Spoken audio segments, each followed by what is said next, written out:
From the Library of Congress in Washington, D.C.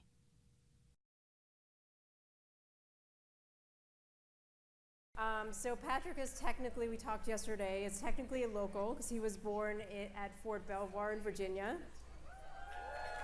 See? Yeah, because you're all from Fort Belvoir. Yeah. And he loved it there so much that he stayed for 3 months. Yeah. And then he went. And then I said, we need to move. And then he's lived That was my baby voice. He moved to the West Coast and he now lives in London. As most of you know, Patrick is best known for his Chaos Walking Trilogy. The Knife of Never Letting Go, The Ask and the Answer, and Monsters of Men, which I probably don't need to describe to you, but I will anyway, it's set in a dystopian world in which there are no secrets or privacy, and people can hear everybody else's thoughts. So Twitter. Or the NSA, I don't know. Oh, yeah. And he's won multiple awards for his work, including 2 back-to-back Carnegie Awards. And The Knife of Never Letting Go is being made into a movie with the screenplay by Charlie Kaufman, and maybe he'll tell us a little more about that if he can. But today we're here also to talk about his new book, which is called More Than This, which I can attest is gripping. I like that lady. And it tells the story of a little boy, a teenager named Seth, who on page 3 drowns. But it's not depressing. In the next 469 pages, you are taken through this labyrinth of reality and not reality, and you're constantly guessing about, why he's there and who he is, and all sorts of literal and philosophical questions. And it's very gripping and beautifully written. And if I tell you more than this, I will ruin the plot. So we can't talk about it. We cannot talk about the book. Thank you for coming. I'm in tent 5. So what can you tell us about the book? Well, it's called More Than This.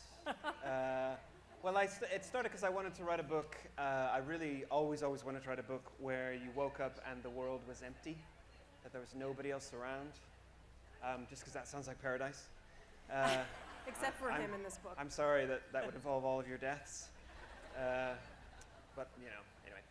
And I just thought it felt right. It felt such a good emotional pull for what I always think is the secret of being a teenager. I always think that a secret of being a teenager is a kind of yearning, a kind of wishing that there was more, a kind of wishing that this period of life would be over, and everything feels so big and so important, and it is so big and so important, and I thought it was just that feeling of loneliness when you're a teenager.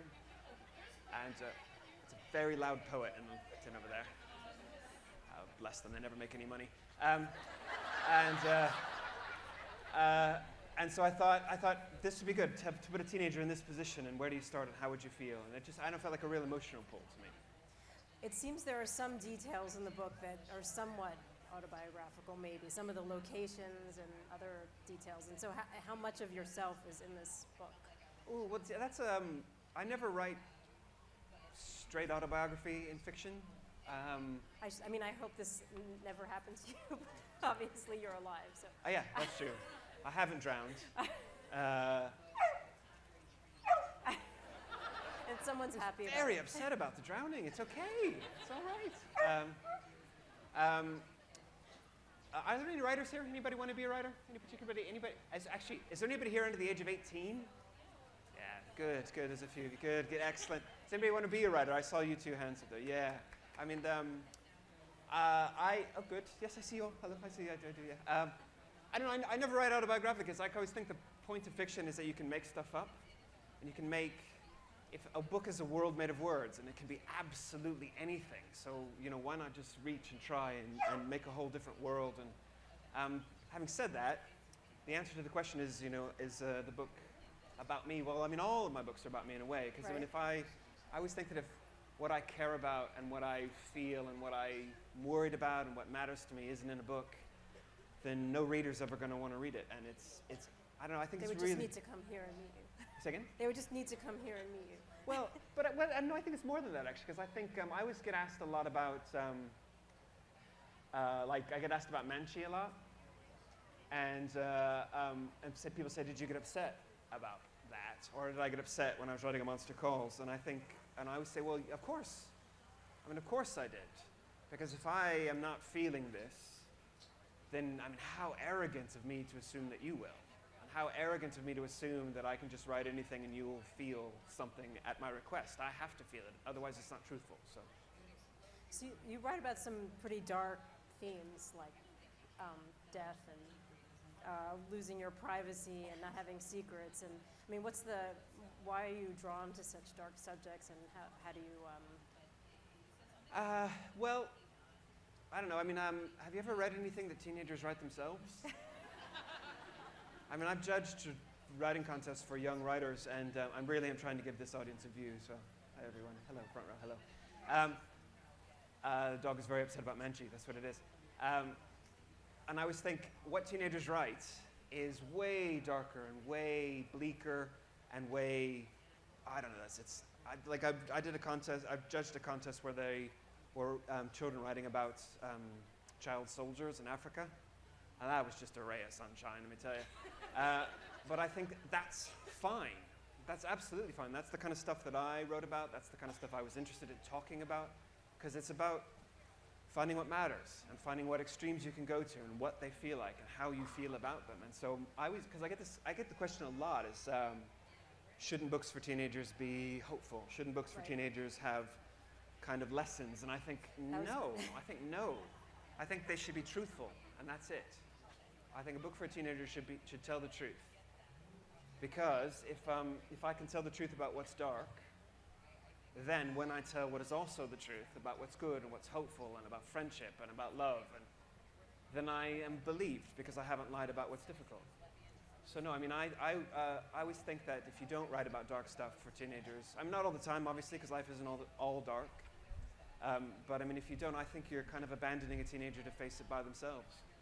And I think that's the immoral position. I think that's the wrong thing.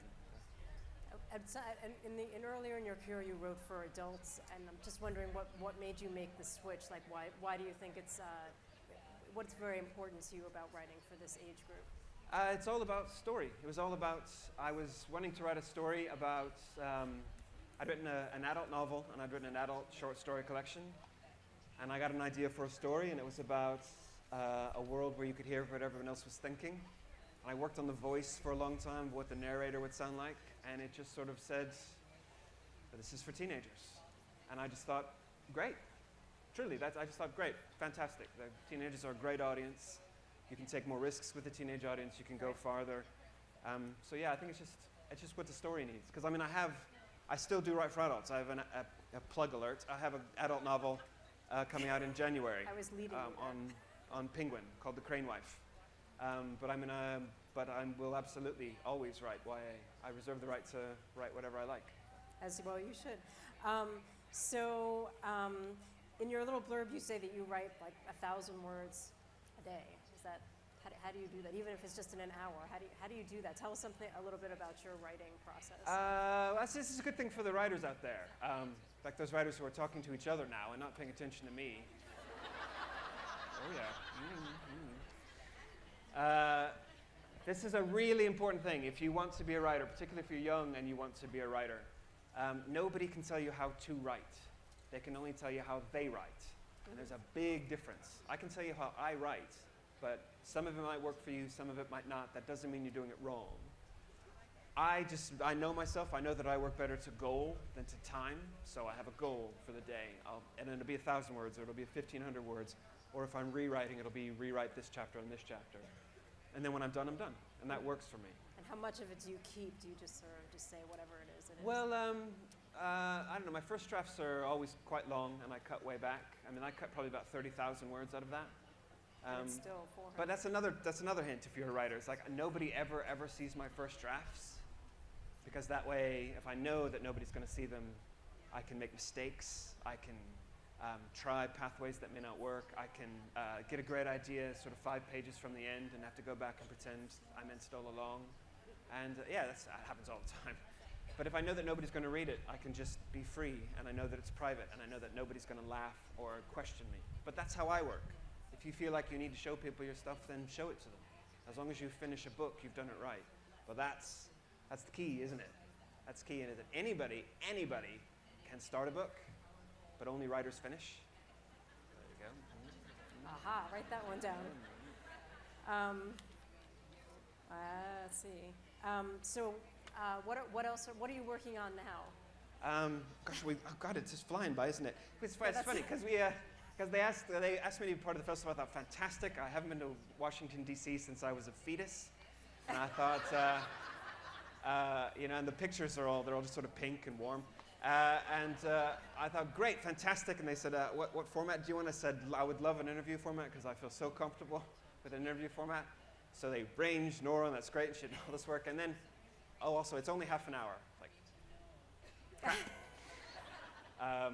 So sort of rushing through here a bit. But we will get to questions. What am I writing at the minute? I am working on a bunch of stuff I can't tell you about. I've written a screenplay for Monster Calls, and so, When is that? You haven't read the screenplay. I mean, it might be awful. What? No, well, when are your films scheduled to come? Let's just say things are in a nice position that I can't talk about, which is really irritating because I was hoping that I would, but hopefully there'll be news soon. I had to ask. And hopefully one or both of The Knife of Never Letting Go and Monster Calls will go into production next year, I hope. Otherwise, and I wrote the script for Monster Calls, and it's gotten me some other screenwriting work. But always working.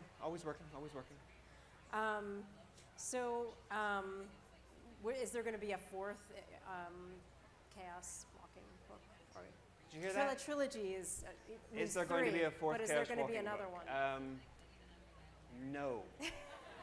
Seriously, no. I mean, I like stories that end. I don't like trilogies where you suddenly get a gigantic fourth book and then a little skinny fifth book, Oh, she thinks, boy, they'll just buy any old crap, So, no, the story is finished. I mean, I never say never. Right, okay. But so if there is one day another different story that could be told in this universe, maybe. But I don't have an idea for that. And this story is done. And I like stories that come to a conclusion. And I have been waiting to write the last line of my third book for 3 years. And that's the end. So what other advice might you have for, I think you probably have a lot of young writers and inspired people in the audience for how can they become you? Do you want to become me? I'm a really bad singer, I mean, I don't know. I got a lot of freckles, bald spots. Well, what I say, I think the only real advice that I really give to young writers, including the giggling four of you, yes, I still see you, is write a book that you want to read yourself. And this seems obvious, but you would be amazed at how many people don't. They write a book because they think, oh, publishers want this. They write a book because, oh, there's a lot of vampire books, so I better write one of those. But the thing is, nobody was looking for the first Harry Potter. And nobody was looking for the first Twilight. And nobody was looking for the first Hunger Games. They were all, whatever you may think about those books, it doesn't matter. But they were all written by people who had a good idea that didn't exist anywhere else, and they thought, I've got to write this because this is the story I want to tell. And because they wrote with a kind of joy and a kind of fire, readers responded. It wasn't the subject matter. It wasn't because it was part of a trend. It wasn't anything. It was because they could tell somehow that there was joy and fire on the page. So write a book that you want to read no matter how far out it is. And I think the readers will come. And besides your own books, what books sort of, inspired you to write? I don't know. Teenagers here, who here reads a lot? Who here reads a lot? Yeah, I imagine of you. Yeah, what do you like? You there, what do you like? The Maze Runner series? Yeah, that's a terrible answer. No, I'm kidding. He's an awfully nice fella. Anyway, but that's a good answer because I always say when I talk to schools, I say, absolutely read what your school wants you to read. That's where Western literature was founded. You have to know the rules if you want to break the rules. So you read Shakespeare and Jane Austen and Moby Dick and all that stuff. read contemporary books, read The Maze Runner, and read The Hunger Games, and read, you know, it's not bad. Read You know, this. it's okay, yeah. But also read crap. Read, can you say crap? Can you say, camera lady, can you say crap? Is that okay? Crap? She said okay. Good.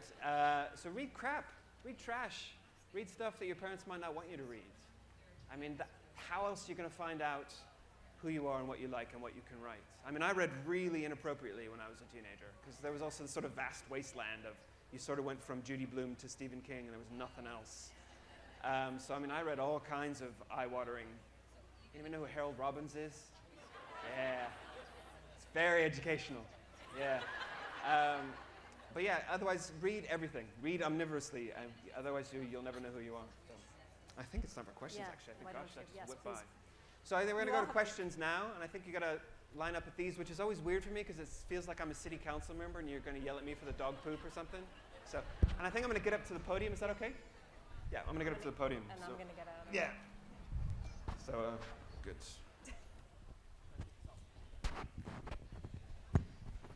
There we go. Good. Oh, God. Okay, go.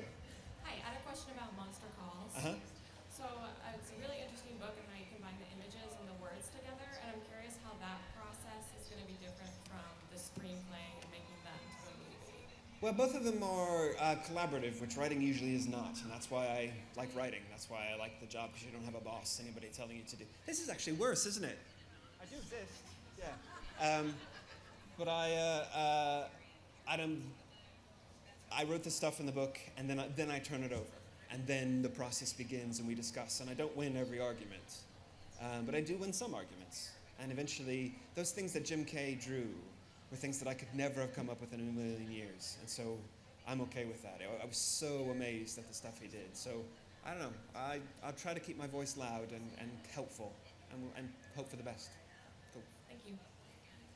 I just want to start out by saying you look very fit today. Very what? You look very fit, very trim. Thank you. In every interview I've seen, you always ask how you look. Oh yes, I do. Yeah. I have a husband. I was just wondering, you seem to have an inherent gift to make people weep when they're reading your books. I sob every time I read, and knowing the original tale, The Crane's Wife, I'm guessing I'm going to be weeping at that one also.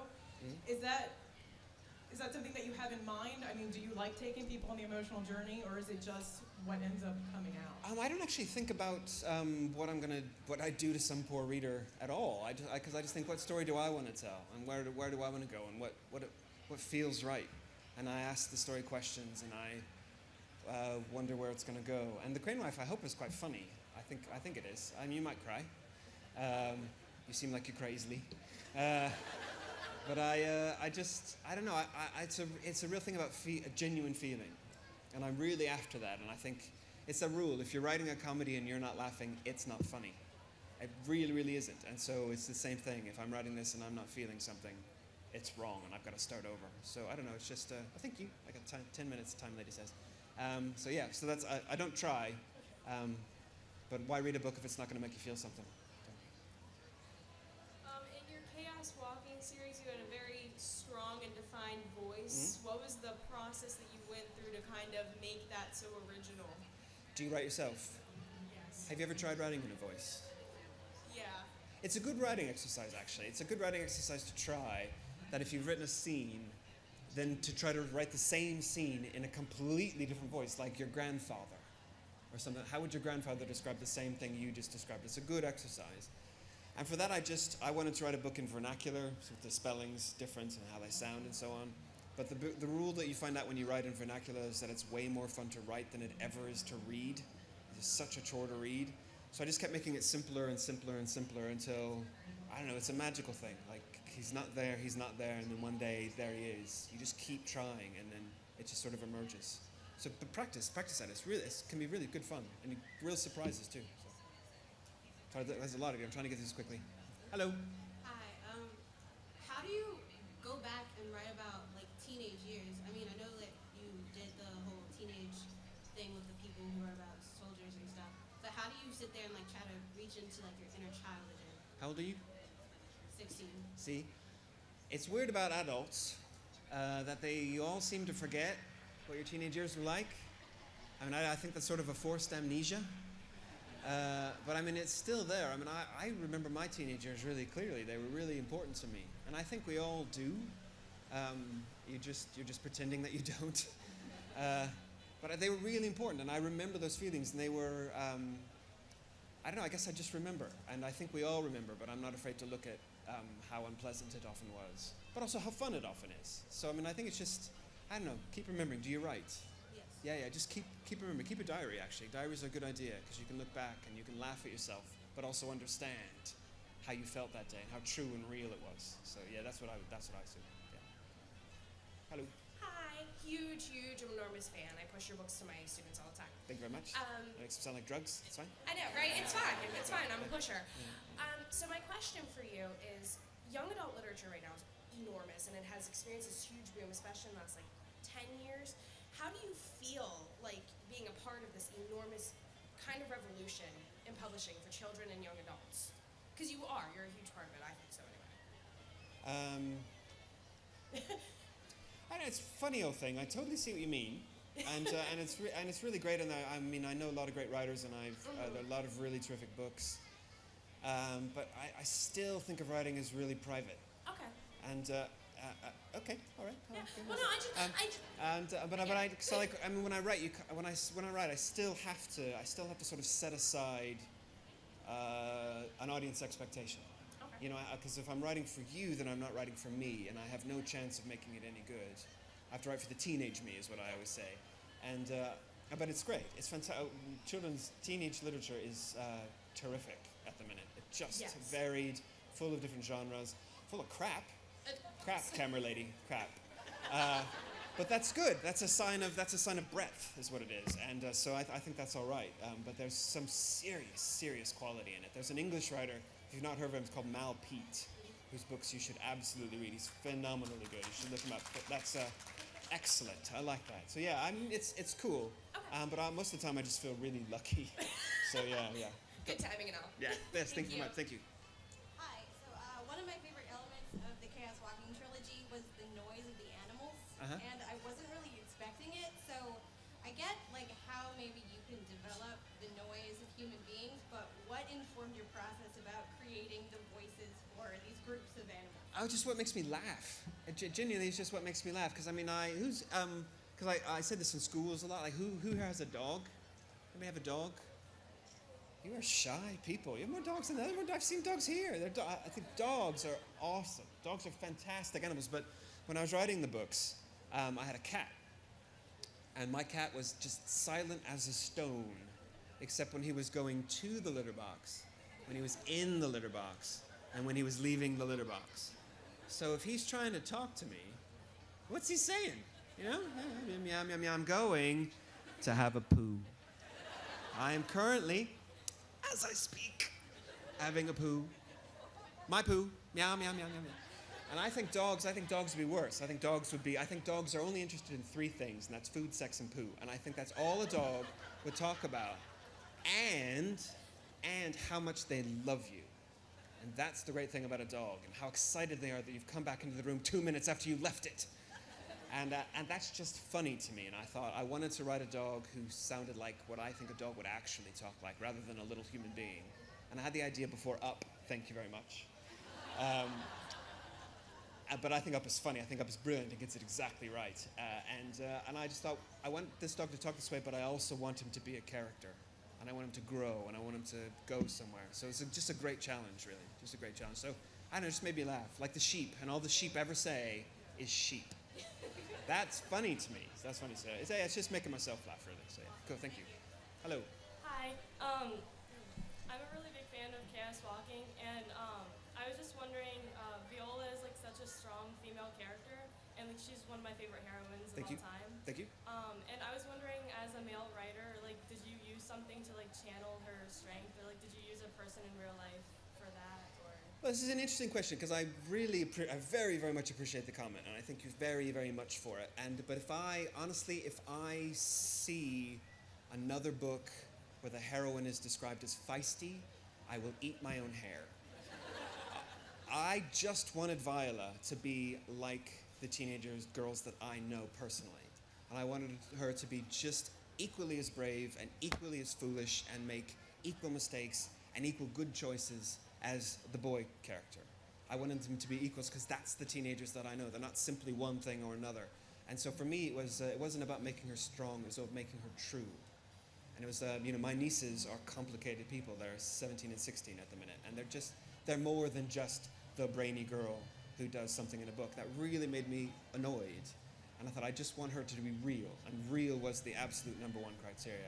And that you respond that way is fantastic. And I'm really, really, really, really pleased that you said that. Thank you. Hello. Hi. Oh, gosh, okay. 5 minutes, I see you. She's going to kill me. Hello. Well, first of all, do I get a reward for being the first guy to come up here? No. Okay. In Amazon's book reviews on some of them on The Knife of Never Letting Go, one of them, it was a low review. It said that they didn't like it because it was too depressing. Turn after turn, there was something really depressing, and I actually thought that review should have been rated higher because it means that they were emotionally told by the book. What are you going for when you make everybody really sad when you're writing? Did you write that review? I did not write that. There's true. This is on Amazon.co.uk in the UK. There was a woman who read all 500 pages of The Knife of Never Letting Go and gave it 1 star. Then she read all 500 pages of The Ask and the Answer and gave it 1 star. Then she read all 600 pages of Monsters of Men and gave it 1 star. And I just think, all in all, I'm going to take it as a compliment. No, I don't. I just set out to try to be truthful, and I set out to try to make a reader feel something. And I think depressing is a lazy criticism, actually. I think that when I hear somebody call a book depressing, I think, you've just been afraid to engage. Not you personally, son. Boys are welcome, it's okay. But I think it's a kind of a lazy criticism, and I don't mind. And also if you're a writer who reads the Amazon reviews, you are on a hide into nothing. You might as well just quit. So when I'm done writing the book, I have my relationship with the book, and I have how I feel about the book, and all the things I feel like I did well, and all the things that I hope to do better next time. And how people respond is fantastic, and it's interesting, and the different responses you get, but they don't change how I feel about the book. So I just try to do my job as well as I can, and some people might call it depressing. Yeah, some people might call it depressing, but many other people don't, and I'm okay with both. So yeah, that's my answer. I've got 2 minutes, so we'll get to it quick. I really enjoy the monster calls, and especially like that you worked off of an idea from Siobhan Dowd, Yeah. who was great. How was it working off of someone else's idea? I would normally have said no. I would normally have said no because I don't think good books get written that way. If you're writing, even for the best of reasons, if you're writing them as a memorial, you're writing a memorial rather than a book, and nobody wants to read a memorial. They want to read a book, and it's not what she would have written. So my attitude was, I will do what she did, which is take complete freedom with it and see where it went and see where it grew. And I don't know, it felt like a game. It felt like a game we were playing. Her idea was so good that it started sparking other ideas of where I could go with it. And that's how you know an idea works. So it's a special case. I'd almost never say yes, but this idea was so good that I did. So yeah, so I wouldn't have done it if it hadn't been that fun. Thank you, though. That changed. Yeah. I know, there's younger readers over here, so I'm trying to get quick. How did you start out with writing? Did you do fan fictions first and then move to your own novels, or what did you do? Well, fan fiction is younger than you are, so no, I never did fan fiction. But no, I always just wrote. I just wrote. Even when people weren't for class, I always thought. This is true. I once got bored in a chemistry class, and I turned my chemistry paper into a story about. I think it was covalent bonding, and I turned it into a story about divorce. And it was just amusing myself, and I still got a good grade. So I mean, I just always write. And also, I come from a small town. I grew up in Hawaii in Washington State. I'm from a small town. I didn't have any connections in the publishing industry. I just wrote a book, and I tried to make it the best book I possibly could. And that's what you should do. Good luck. Good luck. Oh, one last question. I'm so sorry. Come up at the end. Oh no, you were the girl who talked. Yeah, I see you. I recognized you. Anyway, yes, go ahead. Who or what inspired you to start writing stories? Second, who? Who or what inspired you to write? What inspired me to write, I think, was, as I said, I'm a terrible, terrible, terrible singer. But when I see people who sing well, and I respond to that, when I wrote, I could see people sometimes responded how I wanted them to respond, and that's intoxicating. And that was really it. It wasn't a person, really. I kept it secret until I was about 20, so, which is fine too. So, but I'm over time, and Karen's been very indulgent. She's going to kill me. Thank you very much. It's 10:05 at 12:30. Thank you very much. Thank you. We can come up with you. This has been a presentation of the Library of Congress. Visit us at loc.gov.